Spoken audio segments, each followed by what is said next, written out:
A square deal all around is his campaign slogan, and Teddy is the best candidate of the 1912 election. His life began rough, but he could overcome the problems with ease. An English professor determines the preliminary qualifications of Teddy in this interview.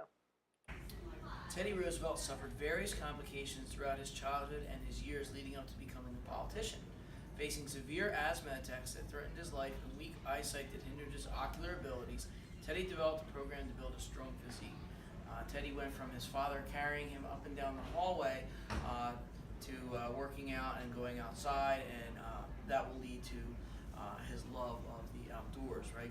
So this mentality can be translated to his presidency, proving he is a worthy candidate for the cause.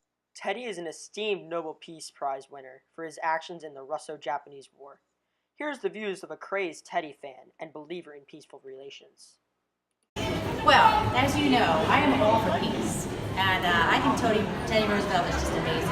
When he reunited Russia and Japan, that was phenomenal. He totally deserved that Nobel Peace Prize. Families across the country were harmed by the corrupt meat industry until Teddy pushed for reform in 1906.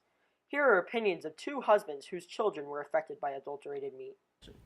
So how do you feel about Teddy Roosevelt?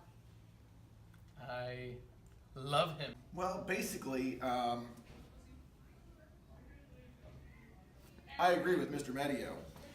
He signed a Meat Inspection Act of 1906, and now I'm not in fear of eating my steak. And I can be satisfied with chicken that is actually made of chicken. These sanitation laws were some of the best in the land. Thanks, Teddy. Vote for his third term. Woohoo! Yeah!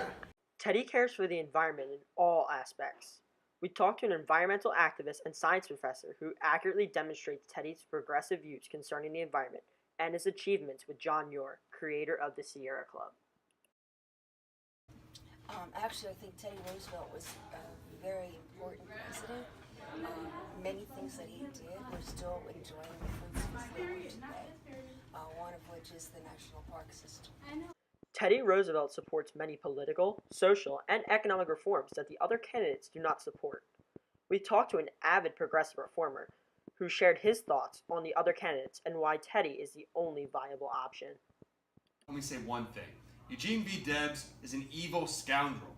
He supports government control over all means of production to eliminate private business, which has been lucrative and efficient for American economy. William Taft undid all the brilliant things Teddy did, turning the nation's progressives against him. Woodrow Wilson does not support gender equality and the movement for women's suffrage. One of my favorite characters in literature, Jane Eyre, would disapprove. Vote Teddy! Yeah! Teddy Roosevelt has a plan to keep efficient consolidation of power while regulating corrupt actions of businesses. He wanted to give discipline to bad trusts while overseeing good trusts. We got an exclusive interview with Ida Tarbell, a woman with strong opposition to corporate power and monopolies. So how do you feel about Teddy Roosevelt? Teddy Roosevelt's awesome. Yay, democracy. Big business. No. Do not like big business. If you are a progressive reformer, you will not be disappointed. Vote for Teddy now. Bring Teddy home to the White House where he belongs. I'm Teddy Roosevelt, and I approve of this message.